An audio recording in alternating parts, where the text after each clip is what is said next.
Howdy folks, Jamboree here. Season of Chucky continues on this show as I review 2 more Chucky movies.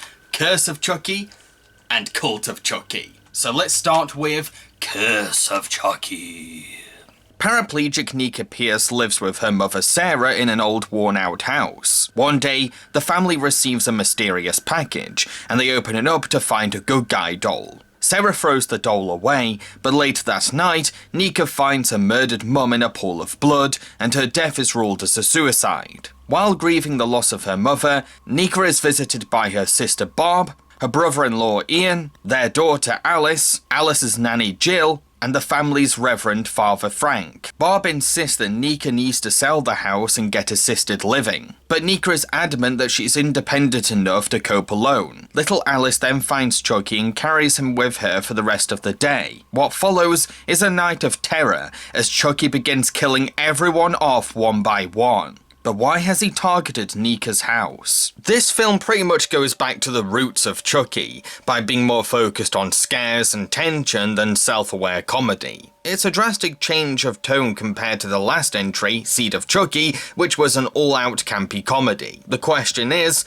if the laughs are mainly absent, does the film succeed as a straight-up horror? Well, kind of, and not really at the same time. I did find a few shots a little creepy, like Chucky in human form lurking in the background of a family barbecue in a home movie, but overall, the film isn't that scary for several reasons. First of all, it really likes to overindulge in dragging things out. While lingering shots and long takes can convey a chilling tension, this film doesn't know when to stop a scene. And we end up with a lot of sequences lasting for too long, to the point where there's no tension anymore. For example, there's a scene where Chucky has planted rat poison in the chili served at the family dinner, and the film spends ages trying to mislead us into thinking who ended up with the spiked bowl. This scene goes on for so long that I just stopped caring about who was actually poisoned. Oh my god. Oh my god. What? This is amazing. No, I can't believe there's no meat in this. And it's so hearty. It's the oregano. This is just the way my mama used to make it. There's an overdependence on cheap jump scares too. Jump scares can be effective when done right, but this movie uses them way too much to trick the audience, and they become predictable. I cannot count how many times I said, jump scare in 3, 2, 1, It also doesn't help that I did not care about most of these characters. They're mainly one-dimensional stock tropes that are limited to one trait, have no screen presence, or come across as horribly obnoxious. Barb is an uptight control freak who undermines her disabled sister and is cheating on her husband with her daughter's nanny.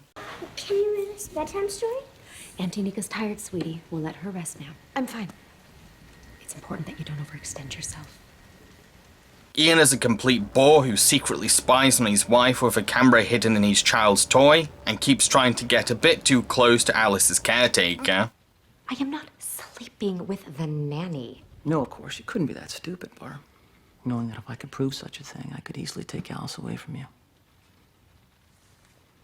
Or I could just check the footage. What are you talking about? The footage from the nanny cam. What nanny cam? The one I hid in the doll today. Jill is having an affair with her married employer,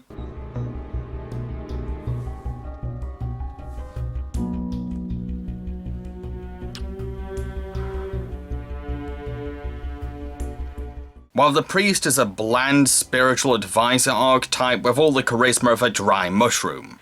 I'm so very sorry for your loss, Nika. Thank you. Your sister just thought it might be a good idea for me to come. You might argue that their unlikable personalities help us to enjoy their eventual deaths, but we still have to put up with their terrible behavior and boring personalities until they die. And they are the worst company to have in a film where the killer takes his time. Heck, their deaths aren't even creatively ironic enough to make their demises satisfying. They're just run-of-the-mill gory murders. This movie isn't a clever deconstruction of traditional family life, it's a melodramatic soap opera with a killer doll as the special guest. Speaking of Chucky, he really isn't in his A-game here, far from it. His his dialogue lacks the fun, dark wit or tongue-in-cheek sass that he's best known for. He's really phoning it in and not as fun as he usually is. Oh, I'm gonna kill you slow. He's certainly more entertaining to watch than the family themselves, but that's not much of a bar to surpass. Sure, Brad Dourif is his usual charismatic self, but the dialogue he's working with is pretty forgettable, and he only gets to sink his teeth into the voice when he has to do Chucky's iconic laugh. Your family was always my favorite. And now, you're the last one standing. So to speak.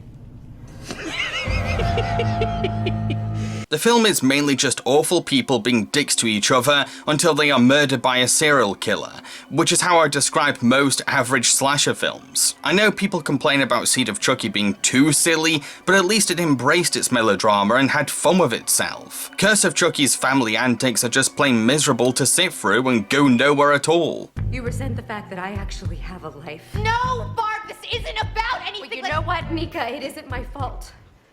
Okay? What happened to you isn't my fault. And it isn't my fault that you dropped out of school. And it isn't my fault that you chose to never leave this goddamn house. I mean, what the hell were you waiting for? A sign from God? No, Barb, just put the fucking doll down. The film also tries to completely rehash scenes or ideas from Child's Play. Like, remember the disturbing scene where Andy says something shockingly profane for a child and tells his mum that Chucky said those words? It was a creepy moment, right? And that was because up until this point, we weren't sure if Chucky was alive or Andy was the killer. He said Aunt Maggie was a real bitch and got what she deserved. How can you say something so horrible? Curse of Chucky does the exact same scene, except this time we already know that Chucky is alive because we've seen him moving around and the film hasn't misled us otherwise. So it's not alarming to hear Alice quote something vulgar that Chucky has said. It's bad enough that the film is recycling a classic scene from Child's Play, but it's even worse that it's executing it with none of the same sophisticated horror. All the principles and techniques that went into that original scene are not here.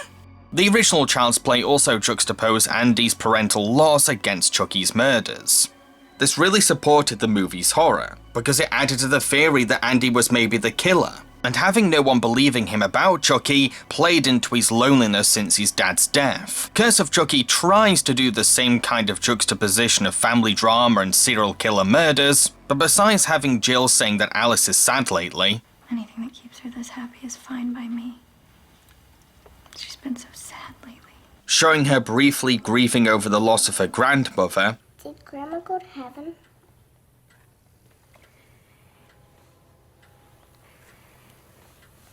Yes, sweetie, she did. and exhibiting her fear of thunderstorms, which in itself is pretty normal for any child. The film doesn't really explore her trauma or loneliness. She actually seems pretty okay for the most part. If she's supposed to be deeply affected by the tragedy and conflict in her family, the film is far too subtle about possible damage to her mental health. Heck, Alice herself is barely in the film, and we focus way more on the adults. Alice spends most of the movie trapped in a closet under the assumption that Chucky is playing hide and seek with her, which does eventually pay off, something I'll explain later, but it also means less screen time to explore Alice's trauma. I could sum up most of the aspects of this movie as average, mediocre, or uninspired. However, there's stuff here that I do like. The house that the film is set in makes for one hell of a location. A lot of the best shots in the film are inspired by the gothic design of this building. The film can be pretty crude at times, but the vintage charm of this macabre house adds a little class to the movie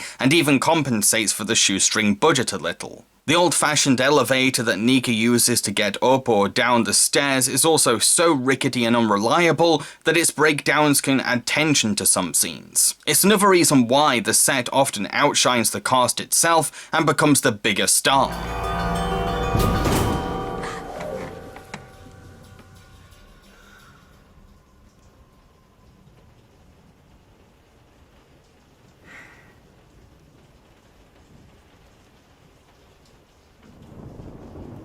Ian?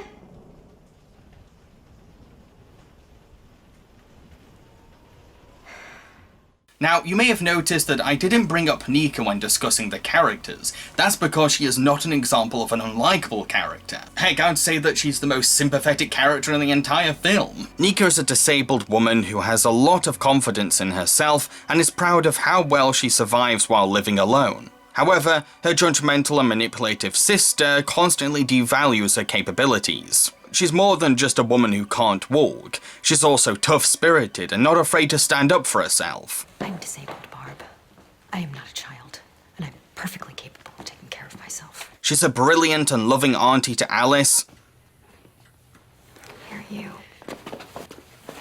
Oh, I'm so happy to see you. Me too. And she's also quite the talented cook when it comes to the family dinner. Fun fact, Nika is played by Brad Dourif's real-life daughter, Fiona Dourif, an actress who is just as talented and skilled as her father. You wanna play, motherfucker? Let's play. The film does a great job using Chucky to prove her survival skills, a sort of middle finger to those who don't believe in her. Not only does the wheelchair give her the advantage of being at Chucky's height, but she's also smart enough to use the fact that her leg can't feel anything to her benefit. You haven't been living. You can't call this living. You've just been on life support. Time to pull the fucking plug. So you never actually killed Andy Barclay, did you? What? No, it's called completion anxiety. It's very common in males. I'll admit that the film only gets interesting in the last half an hour, when it's just Nika and Chucky up against each other, and we finally find out Chucky's motives. It turns out that many years ago, Charles Lee Ray became infatuated with Nika's mother while she was pregnant with Nika, to the point where he killed Nika's father and kidnapped her mother while she was pregnant with Nika, so that he could start a family. However, the police arrived, so Chucky took his anger out on the unborn Nika by stabbing Sarah's stomach, which resulted in Nika being born a paraplegic. This then led to the opening events of Child's Play, when Charles transferred his soul into a good guy doll for the first time. This is why Chucky says he has a personal vendetta against the Pierce family, blaming them for how he ended up becoming a doll. In principle, it's totally fine for this movie to connect itself to the first Chucky movie. But I can't say that it works well because of continuity problems and production limitations. First of all, I don't buy that this is a young Charles Lee Ray, not just because it's clearly a 63-year-old Brad Dourif in a cheap wig, but this is also not the Chucky we know. It's a different serial killer personality in the body of Charles Lee Ray. Chucky has never been this misguided lovesick loner, or had a habit of creating fantasies of starting a family. He's a horror villain who's more renowned for his wicked sense of humour, energetic passion for killing sprees, and being attracted to women who love committing bloodshed just as much as him. Most of the families he's joined have been pawns in his plans to find a human vessel to transfer to, not opportunities to fit into a suburban household. Sure, he does eventually start a family with Tiffany, but that's mainly Tiffany's idea, because she's the one with dreams of love, romance, and normality. Chucky only really appreciates having a family because it's an opportunity to narcissistically carry on his serial killer legacy through his child, and treat his wife like a slave to him. Now, some fans have said that these movies get away with their changes because they retcon Bride of Chucky and Seed of Chucky. But if you actually pay attention to the film, this theory is easily debunked. 25 years. Since then, a lot of families have come and gone. The Barclays, the Kincaids, the Tillys. Connections have been made. This take on Chucky is clearly an attempt to make the character seem more poetic and deep than originally developed, which completely misses the point of who Charles Lee Ray is and why fans love him as a villain. I mean, the last thing I'd call Chucky is emotionally complex. He's an immature man-child driven by pure testosterone.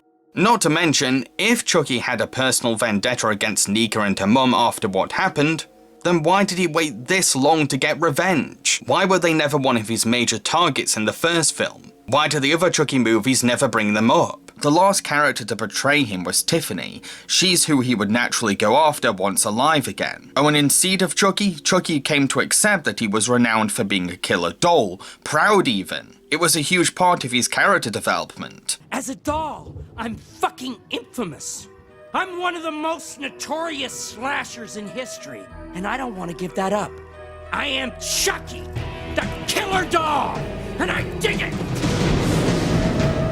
So in terms of his arc at this point, it makes no sense why he would hold a grudge against the Pierces. Curse of Chucky wants to reinvent who Chucky is while also staying faithful to the films that came before it. It wants to have its cake and eat it too, in other words. These intentions completely contradict each other. You can't do both. After Chucky confesses his motives to Nika, the police thankfully arrive. But for the first time ever in a Chucky movie, the killer doll actually lives. Nika is the one accused for all the murders instead, and is sent to a mental asylum. I do love that as Nika is wheeled out of the courtroom, she's mainly feeling victorious about her survival. Chucky may have got away with his crimes, but Nika proved that she could be strong in spite of her limitations. I have to say that this movie's biggest achievement is giving horror fans a disabled character to feel empowered through. The movie is not over yet though. Chucky is then taken away as evidence by a police officer. Then surprise, surprise, Tiffany appears. She slays the cop and takes Chucky. The last time we saw Tiffany, she was inside the body of Jennifer Tilly. So this is a really confusing cameo to say the least. Tiffany sends Chucky in a package to Alice, and in another first time ever, Chucky successfully transfers his soul into the body of a child. I won't lie, these last scenes are the most fun part of the film, because there's so much for Chucky fans to get excited about, and a few vague mysteries about what's to come. But it's not a good sign when a film's strongest part is its setup for its sequel. I can't deny that I'm now very excited to see what happens in Cult of Chucky, and find out answers to some questions, but that doesn't make up for how disappointing the rest of the film is. The movie also features a post-credit sequence in which Chucky is mailed to Andy Barclay's house, and a grown-up Andy shoots the killer doll, so now I'm even more confused about what's happening and what's possibly next. So what about the puppetry? The puppetry for Chucky is okay. There's no revolutionary improvements, but you can tell it's been 10 years since the last film. His facial expressions are certainly a little more fluid this time round. I do have problems here and there though. Some shots of Chucky make him look like Uncle Fester from the Addams Family, because of the puppet's position. When Chucky requires a human double for wide shots, you can tell it's a small actor in a costume right away. The only trick being an aerial shot, which doesn't change that much. There's also some shots of Chucky in CGI form, and while I have nothing against a computer animated Chucky, this approach doesn't blend into the film, because the transition from practical to computer effects is undeniably hard to ignore, and that took me out of the film. You might as well have Chucky computer animated all the way through the movie. One thing that I really respected about the Child's Play films was how they adapted to the limitations of animatronic puppetry, by finding clever practical alternatives or relying on camera and lighting tricks. So, a part of me is quite sad seeing Curse of Chucky giving up on that same creative spirit and handmade charm, all because technology had now conveniently changed. To conclude, Curse of Chucky is quite a mixed bag, but I'd mainly say it's mediocre overall. Sure, I loved Nika for being a likeable horror heroine who empowers paraplegic people, and I adored the gothic design of the house itself, but everything else about the film is very uninspired or severely misguided. The family drama is boring and overdramatic, the scares and tension often fall flat and get repetitive, and there's no funny humour to compensate for the lack of engaging content. As a Chucky film, it's both a watered-down rehash of the original Child's Play and a complete disservice to the character of Charles Lee Ray. The film was written and directed by Don Mancini, a writer for every Chucky movie, but it's hard to believe that he was even attached to the project, because the movie constantly misunderstands who Charles Lee Ray is, and ignores many details that were established in previous Chucky movies. I'm not sure if the studio interfered with Mancini's screenplay, or he just hadn't watched any of the Chucky movies in a long time, but I feel let down by how this film misinterprets its franchise's development and continuity. If you're going to be this inconsistent to your ongoing story, then what's the point of making connecting sequels? So, those are my thoughts on Curse of Chucky. It's time to move on to the next installment in the franchise. Cult of Chucky!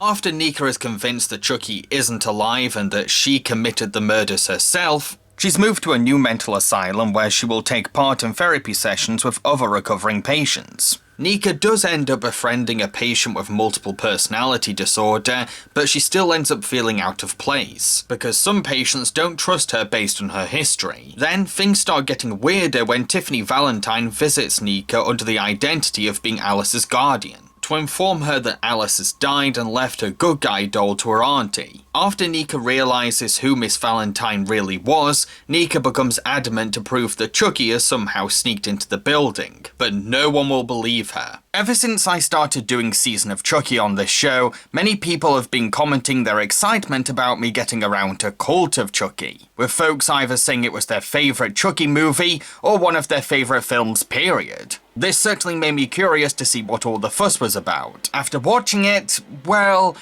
it didn't live up to the hype that fans made about it, but I still found it entertaining. I can't deny that I was fully engrossed in its bonkers moments and effective thrills. It's just that it falls flat in many areas. First of all, the movie can't really decide on an overall tone to go with. It wants to be both a serious horror with moments of creepy tension and atmospheric chills, but it's also pretty goofy and ridiculous too. Almost as silly as Seed of Chucky even. Sure, a film can be both a horror and a comedy. It's just that it depends on how you blend those genres together. Cult of Chucky darts between both genres at random, to the point where I wasn't sure if it was meant to be a mindless cartoony slasher or a deep psychological thriller. Sometimes it felt like I was watching the Rocky Horror Picture Show sequel Shock Treatment, one of the campiest films set in a mental asylum ever, but other times I got One Flew Over the Cuckoo's Nest vibes, a poignant film that addresses mental hospital patient rights. This results in a film in which I wasn't sure how I was supposed to be responding. I would see a scene and be like, okay, am I meant to be laughing? Am I supposed to be scared? Am I meant to be thinking deeply? I wasn't sure half the time. While the film has shifted the franchise in a slightly new direction by placing its story in the confines of a mental hospital, we are still going through all the storytelling beats we expect from most Chucky movies. Someone claims that Chucky is alive, another person denies their claim as far-fetched, and then Chucky kills the non-believer. The cliches haven't suddenly vanished just because the location has shifted. The movie doesn't seem to have a lock on what it's going for. That being said, the choice to set the film in this particular location does work to the movie's advantage. The setting not only puts all of its potential victims into the same claustrophobic space, with their own locked-off secluded rooms, but their conditions can also make us uncertain about what's happening. These are people with serious anxieties and psychological delusions, so it can be hard to put trust in what they are saying sometimes. Chucky told me.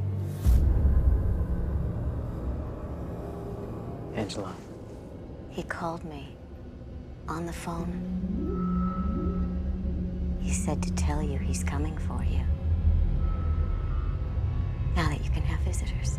You end up performing mind gymnastics quite a lot, trying to work out what's real. The head psychiatrist, Dr. Foley, starts off as a trustworthy and well-meaning doctor, but once it's revealed that he's been hypnotizing Nika in order to sexually abuse her, he suddenly becomes a cruel antagonist in the story. His gaslighting of Nika fuels the already confusing flames in our heads, because he's also messing with the audience as well as Nika. What if I were to tell you there are cameras at Harrogate?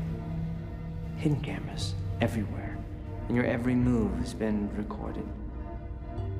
What if I were to tell you, Nika, there are recordings of you killing both Angela and Claire? What would you say to that? Well, I couldn't really argue with evidence like that. The hospital itself has this Kubrick-esque white coldness, with its almost dystopian-looking architecture and empty spacing. It's a void-like purgatory that creates a soulless atmosphere. The movie uses stylish cinematography to paint the aisles and wards as otherworldly, like a prison on another planet, which plays into the characters' uneasy anxieties and loneliness. Especially Nika, who we know doesn't belong here. So what about Chucky himself? What does he add to the movie? Well, he spends most of the movie playing pretend doll, which, like I said, can become tedious, because we've seen this cycle before in every other Chucky movie. Claire? Holy shit. What are you doing? Dr. Foley, it's true. He's alive. What have you done to yourself now? What? No. It was him. Claire, why don't you come with us? No, it was him. But things get more exciting once Charles starts breaking his good guy doll character and begins tormenting residents of the hospital. The fact that he also takes advantage of these sensitive-minded patients is quite disturbing, because it puts a lot of power in his little hands. But I'd say that he's at his most threatening when he's simply screwing around with Nika, toying with her already fragile mind for self-entertainment. I didn't find Chucky to be scary in the slightest, but boy is he a barrel of fun this time. This is the Chucky I know. Heck, I'd say that this is the funniest that Chucky has ever been. He made me laugh until I cried. Where's Nika? Last door on the right. You can see me. Yeah, I can see you. Don't be afraid. What? I'm not going to hurt you. You fucking with me? No, I'm not. Tell you the truth, I'm happy to have the company, even if you aren't real. Okay. Let me explain something to you. I am a vintage, mass-marketed children's toy from the 80s. Standing right in front of you.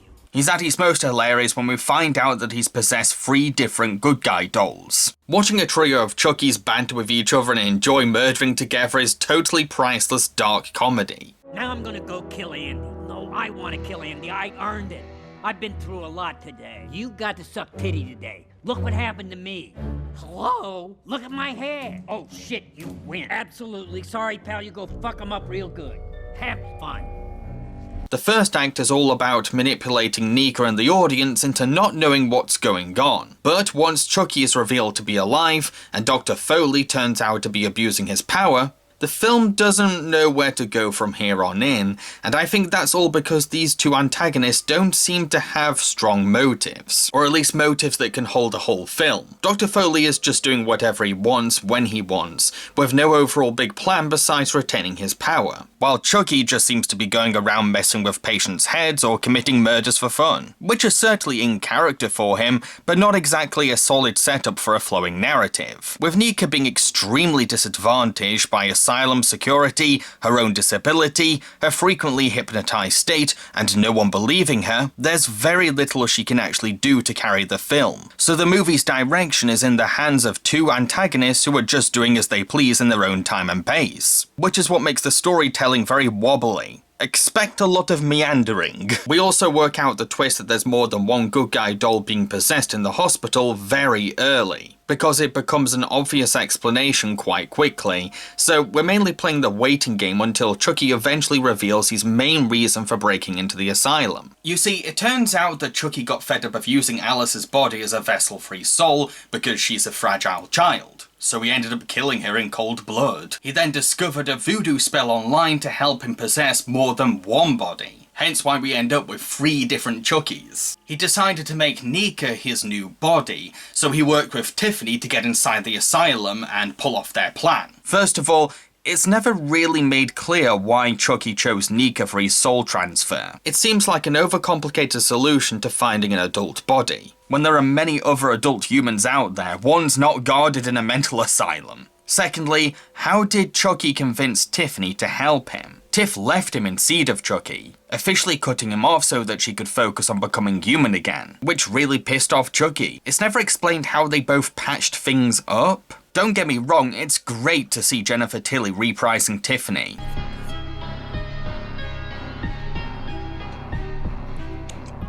Cherry snow cone. Yummy. But it's like she's only here for fan service. Not much attention is being put into why she's here. The same can be said for Andy Barclay, who is severely underused as a character, mainly here to get fans excited about seeing an old character back again. He spends most of the film wallowing in self-pity or tormenting the Chucky-possessed good guy doll that was sent to him. Andy does end up becoming part of the main story, but not until much later on, and even then, it's a very brief appearance. And it doesn't help that Alex Vincent hasn't really matured as an actor since growing up. I was 6. My babysitter was murdered.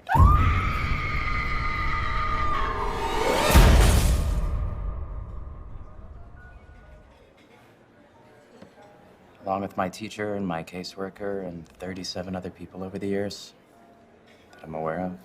Then we have the ending, which I didn't like. When Chucky and Tiffany reunite after Chucky possesses Nika's body, they ride off in their car, and the film concludes. Apparently this film was meant to be a build-up to the 8th movie, but I don't think we're getting an 8th film anymore. While that's maybe not the filmmaker's fault, I still feel unsatisfied at the end of the day. The movie finishes on a bad note for the sake of shocking audiences with a bleak twist, by having the killer dolls win the day for once, and a paraplegic woman losing all control of her body entirely. I'm all for a dark ending, but this just makes Andy's efforts pretty unnecessary in the bigger picture, and nullifies the whole point of self-empowering a disabled character. Not to mention, Nika has spent the entire film on a psychological journey to decipher what's real, and had to constantly confront her guilt over feeling responsible for her niece's death. Yes, we don't expect this ending, but it's also counterproductive to everything that's come before. What could have been the story of a paraplegic woman trying to discover her sense of self-worth and innocence in a world that's convinced that she's evil is instead the pointlessly cynical tale of a disabled woman going through abusive suffering and then facing her eventual defeat. Maybe the upcoming Child's Play TV show will carry this story on and wrap things up better, but for now, we're left with a pretty unsatisfying ending for the 7th film. The puppetry for this film is pretty good. Again, nothing groundbreaking, but an excellent use of animatronics limitations. I especially love how often the film uses wide shots to show Chucky's full body, rather than being hyper-dependent on cutaways or close-ups. However, I think the best aspect of this film's puppetry is how it conveys 3 different Chuckies. Each one is given a unique personality to make them stand apart from each other, adding to the charm of their shared conversations. This really comes through in the puppetry.